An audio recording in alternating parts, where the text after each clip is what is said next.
Scaling internationally has never been an easy proposition, but today the challenges can hardly be overstated. We live in a time of economic uncertainty, tariffs, and regulations that change as often as the weather. But businesses are meant to grow, and sometimes an overseas opportunity seems too good to pass up. And as we'll cover in this episode, they certainly can be, for now.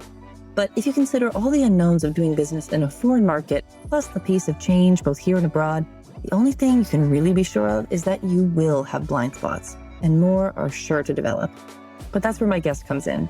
Simone Tamussin is the SVP of Product Management for Mastercard Gateway, and as someone who works closely with businesses in this position, he'd be the first to say that every day demands a whole new set of solutions. He offers a high-level view of the challenges that catch growth-minded leaders off guard, proactive measures for safely entering new markets, and ideas for efficiently tackling the astonishing pile of paperwork that stands between you and your global expansion initiatives. Let's jump in. Oh, by the way, we hold conversations like this every week, so if this sounds interesting to you, why not subscribe? Okay, now let's jump in. Welcome back to the Product Manager Podcast. I'm here today with Simone Tamussin, and he is here representing a Mastercard Gateway. Thank you so much for making the time in your busy schedule to be here with us. Oh, absolutely. It's a pleasure to be here. Thank you for having me. So today we're going to be focusing on what enterprise leaders need to know when entering new markets internationally, which is a very complex topic that we'll be digging in today. Simone, can you kick us off with an anecdote that outlines some of the gaps between the assumptions and reality that you've seen trip up leaders who are kind of in the process of pursuing global expansion? Oh, yeah, absolutely. We have a few good ones that I've been during my life and during my career. But let's see. One thing that usually happens is especially if you're successful in a lot of countries already, you give for granted that things work in a certain way, that your standards are the ones that can work in each single country. As an example, I work in the payment gateway, so we need to try to implement new payment methods. I don't implement only Mastercard, any type of payment, pretty much agnostic from that point of view. So many years ago, what happened, we were trying to enter in a new market and we didn't have local expertise or knowledge of what was happening there. And we had to implement a local domestic scheme, so a card network that was available in that country. What happened, we gave for granted that it was going to work. Oh, we deal with Mastercard, we deal with Visa, American Express, we know our stuff, so it should work as we do it every day. And that was terrible as an assumption because once we started to dig in, the work was going on. And at the time, the platform was less modern than the one that we have right now. Yeah, the things weren't great. So what turned out to be a small project was going to be a completely longer one, almost taking a year and a half with a lot of millions to be invested. And that basically killed the business case to enter in that country, and customers immediately start to go away to some other players. So that was one kind of example. Another one, sometimes it happens also on technology standards or security standards. Now that we give for granted that maybe what we need to adopt, what we are using for, key exchanges or certificates works for everyone. But sometimes in some countries, the regulator, especially if you need to deal with the local regulator, and the regulator is working in a different way, good luck with trying to say, yeah, always the best practice you should adopt and you should change your systems. That doesn't fly well. So, yeah. Yeah, fair enough. I can only imagine dealing with regulators is, probably a little bit of an oil and water situation often. Yeah. Let's talk about scaling a product into new regions. What signals do you look for that indicate that there might be a risk involved that's maybe unforeseen at that moment, or that there might be some geopolitical or volatility that might become a risk for the product? Yeah, there are definitely several factors. And I can tell you the last 5 years, things have become crazier. Every day is becoming even more complex. So you have different type of forces that are going maybe in opposite directions or clashing or combined as an effect. So you have the technology side. Of course, evolution of the technologies. Are the countries ready? How is the scenario in that country? Definitely in terms of regulation. So I work in a super regulated industry and I have everything. If it talks about your data, it talks about how you manage payments, anything that could be impacting our area. We were talking about the forces from a localization perspective, nationalism. Is there a push to protect local players? Is there a resistance to send data outside or to protect everything and try to keep everything into the domestic environment? That's something that is impacting and changing on a daily basis. Last but not least, I would say economical pressure even tariffs, even changes or dynamics that are happening across the world, because we deal with payments, commerce, and so on. Assumptions that we had yesterday could be completely wrong tomorrow. So yeah, those are the things. And we really need to step up and monitor and think about this. And we set up like almost a team that is a complex team that is looking to try to anticipate everything that is happening in each single country. I think this is really timely. Obviously, this has been on everyone's mind, just the insane volatility, especially in the last little while. So you've mentioned before, I've heard you use the word regulation killing your business case overnight. And I'm thinking about this in terms of, how do we evaluate risk when we're expanding into a heavily regulated region, especially when we have limited resources? And then kind of my hanger-on question to that is, how do we continue to give an ongoing view on where some of our markets are sort of changing when we've kind of, we've got many markets that we're overseeing at the same time? Yeah, no. One thing that you know for sure is you need to be able to adapt, and you need to be able to have some degree of flexibility, and also be open to work with potentially local players, share like the part of your business with someone else if you want to start to get into that country, in that region. So the business model that you have, maybe in 80% of the countries you are already present. If you want to get in the other ones, you maybe need to reach some compromises and work. Maybe some of players that in the past in some other countries are competitors with you, but there could be supportive or able to give you access to what's happening there. I feel that it's important to do like a thorough analysis when you enter in a country, especially for payments and regulated industries. So if I had to invest some money, I would definitely invest it like in legal, consultants, regulation, data privacy, trying to cover these aspects and understand how big is the risk for you for entering that market.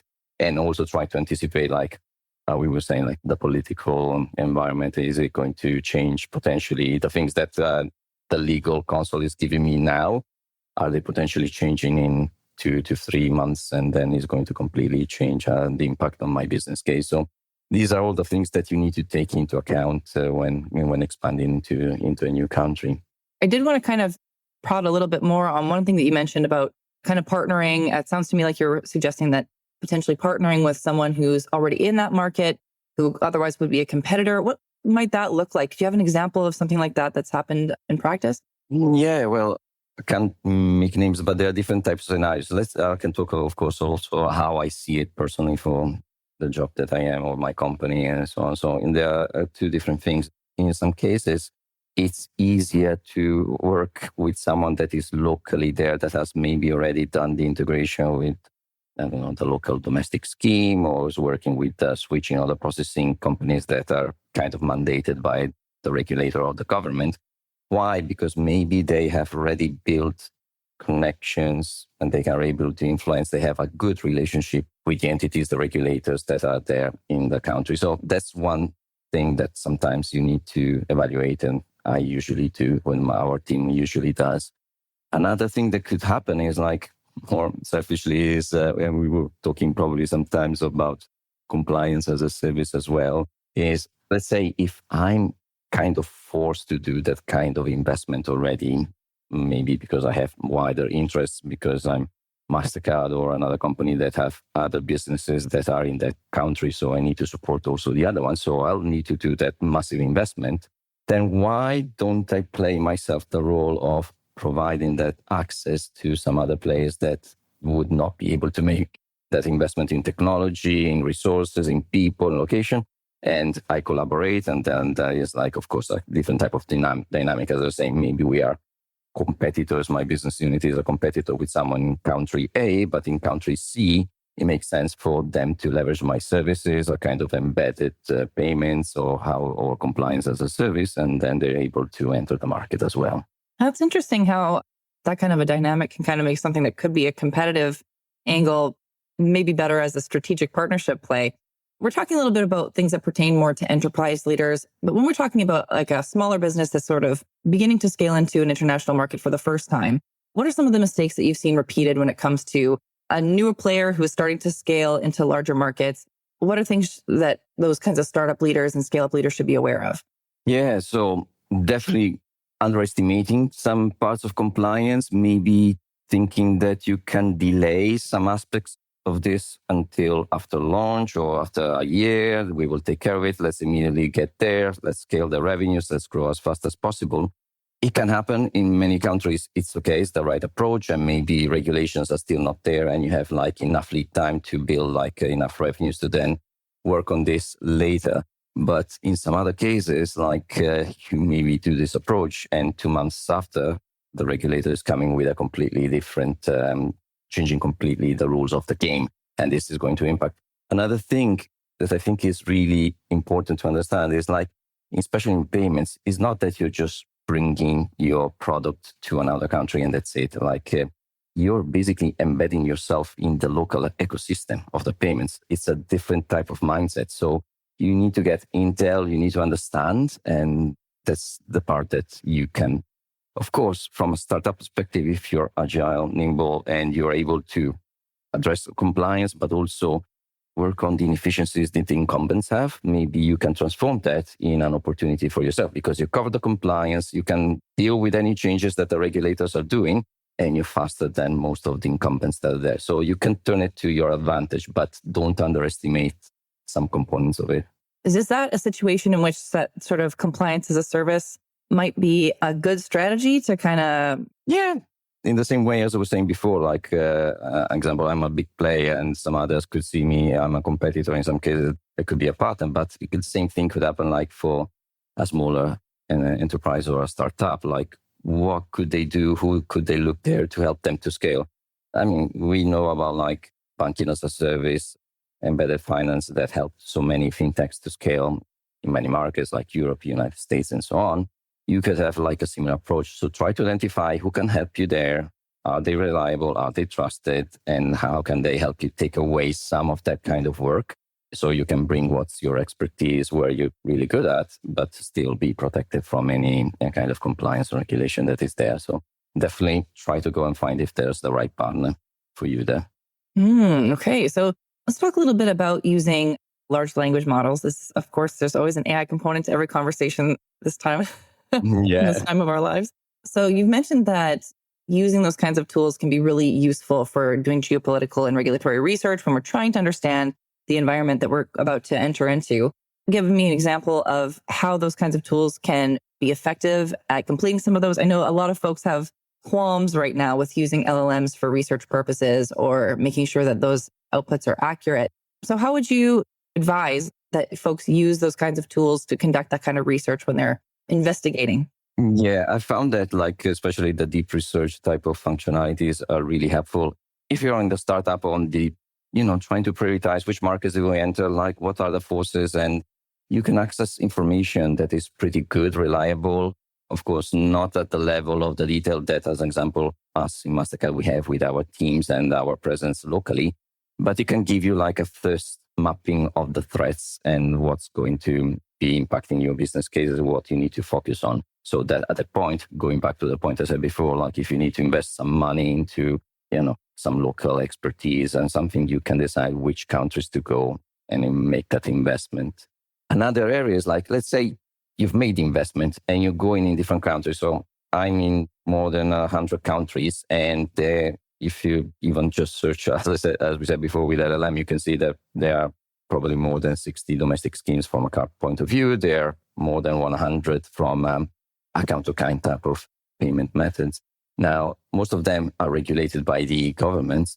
All of them are releasing mandates and letters on a daily basis. On top of this, you have schemes like Mastercard, Visa, American Express that they are releasing their stuff. So it's thousands of letters and documents. So how can you leverage? One thing that we're pushing a lot and trying to optimize is like, how can we leverage LLMs to support us in understanding, reading through, in understanding the impact on our systems, on our customers, and how to accelerate and compress the time. You need to think that also the expertise, if you rely on individuals to go through all those letters, all those documents, it's really difficult to find people that know technology from one side, understand your business, and on the other side have that legal compliance lens and can bring the two things together. So sometimes it would be ideal to have like a solution that helps you to, get there to the right position and protect yourself if some of your key resources are leaving your business, because that's another key important thing. Like that knowledge. Where is it going? How can you protect it? And how to scale up again. I've seen some similar kind of concepts echoed by some of the folks that we've had on the show who are in the user research space, where they're trying to, condense an enormous amount of user research data. And it's just not realistic often to be able to accurately parse, 1,000 pieces of customer feedback into like a clear, concise recommendation. So I can see how a similar kind of approach could be really effective for kind of parsing through like an enormous amount of compliance data and trying to make sense of it in a way that's clear and transmittable. And also with that timing, because what we are finding more and more is like many of these regulators or schemes are releasing something and then they ask you to do it in the next 6 months or like in 4 months.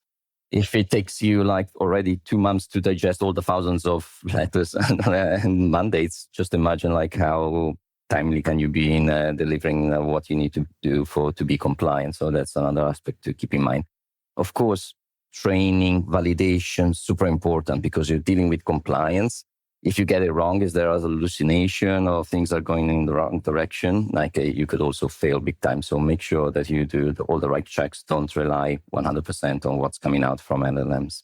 Okay, so this is a really interesting one to look into a little bit closer because this is an area I'm not really sure how people are handling this right now. How do you, first of all, I think it's wonderful that we have tools that are able to move at the speed of change at this stage in our political landscape. But at the same time, I wonder at an enterprise level, how are you able to conduct checks on accuracy and outputs and that kind of thing when there's such an enormous amount of information that's so nuanced according to the different regulatory bodies that have mandated this kind of work? It's difficult. It's tough to crack the code. We're not yet there. Like it's a learning journey. In my personal view, is like investing a lot, reviewing, training and giving more information and saying like of even the ones that's giving back to you that, oh, this does not apply to your company and to your customers. Have a review of that because you're missing something. It's better almost to implement something that is not needed than to not implement something and then being hit by a compliance regulator that is stopping you from doing business. So try to focus on those ones. Is it right? If it's wrong, go back and retrain the model and continue and have those quality checks. So you will always need supervision from human point of view. That's my view. But you can accelerate and produce much more, much faster. It's definitely not easy. Yeah, absolutely. Well, I'm sure, not easy, but compared to the alternative of doing it all manually is actually impossible. And especially when you went with the multiplication like of all these schemes and all the regulators and everything. So it's, 10 years ago, it was much an easier job to do this kind of work. Yeah, I can only imagine. So speaking of, antiquated processes and moving into the future, how do you align cross-functional teams across markets that move at different speeds and under different laws and with varying levels of maturity, given that things are changing so quickly and it's difficult to keep people aligned on even one change often rather than, just the multitude of factors that these teams are having to deal with now? Yeah. So let's say from the teams that are, our domains where product and engineers are working together is helping them understand these dynamics, training them, and trying to push them to find like what are the things that can help us scale and be adaptable and flexible. And is there a common factor that then we can use to then, bring in each country, in each region, and then manage the differences with plugins, implementations, partnerships, or the incremental that needs to happen there. So that's from the technology side and trying to explain this kind of flexibility and what happens if you don't do that. On the other side, strong partnership locally, it's important, understanding the dynamics. Even if you're the best technology person, the best product manager, but you're in the location and you don't understand some of the dynamics that are happening there locally or what's happening between the regulator and the players, the lobbying forces, that's going to impact a lot. So a lot of communication, a lot of understanding, a lot of training, cross-contamination, and then trying to get to the right solution for each specific country and specific region. And as I said, technologically, try to make it as flexible as possible. Don't pretend that what works there, you can just deploy it and implement it everywhere else because you're probably going to fail. What I'm hearing here, there's a theme of an abundance of caution in all factors. I think you may have heard we had a episode with Craig Rocci not too long ago who talked about interacting with global teams and the complexities, even of working with folks who are working on your team, internal technically, but working from global markets and the differences in culture to take into account just when communicating objectives. So yeah, and in some cases there could also be another interesting aspect where if you go there, you show that you're wise, you bring the right solutions, you're happy to collaborate. You can probably sit down almost to co-create with who is creating like the domestic scheme, who is creating the new rules and defining what good looks like to help the entire ecosystem. So if you are able to play and inject yourself there, of course, the role that then you play later in the country is going to be much easier, much more important, much more relevant. And then going back to the collaboration that we were saying before and partnerships or like a compliance as a service, if you identify those players that have this kind of relationship, and then you're probably going to be able to scale and enter the market in a better and easier way. When we're thinking about, again, going back into our enterprise product leader mindset, what are some of the things when we're thinking about the way that things are done now versus the way that things have been done for many, many years prior to just the world changing and the scale of or the pace of change just accelerating so much? What are some of the things or processes that we need to unlearn or rethink about when we're moving to operate in mature markets and operate into emerging ones? Yeah, definitely like scaling is not simple, that you need to unlearn that as a leader. And you need to probably think that processes that could work for you maybe 10 years ago, standardize everything across even wider enterprises. Good luck with those, especially if they compress you with too much paperwork and too much bureaucracy. People know that usually that I'm not a huge fan of Scale the Jet framework or other frameworks that are creating too much paperwork or creating like long plannings, quarterly plannings, almost roadmaps and everything committed for several months, because I need to pivot and change almost on a weekly basis or daily basis with things that are coming out. So I'll completely think about differently from the past. You don't bring your products, as we said before. You need to embed yourself there in the local system. And to do this, your technology, your processes need to be able to adapt and be flexible, because you have a global team managing product and managing engineering, and they need to be able to have a different approach based on different type of regions. And maybe some companies will prefer to have teams that are dedicated in each single region and managing the functionalities and the platforms that are there. Or you have as I do have more centralized teams, product and engineering teams, but that they are able to change the approach based on the country and the needs that are there. Right. So to sum up here, our recommendations really are to remain as flexible as possible, continue to keep your processes as flexible as possible, investigate the option of looking into strategic partnerships with people operating in local markets rather than trying to build from scratch as much as possible. What am I missing? Keep it going, a lot of excitement, a lot of energy every day, every moment. So continue with the passion and the energy. That's definitely one thing. Yeah. I suppose you'll definitely need it to keep up with this pace of change. And probably you've seen 20 years or more being in this industry. And sometimes I ask myself why, but then it's because every day is a different type of challenge. It's almost, some of those games or apps that try to keep your brain active. I think that I have enough of that, we're trying to deal payments across this global landscape that we have right now. All right. Well, I'm glad that it's keeping you sharp. Oh, thank you for joining us. Where can listeners follow your work online, Simone?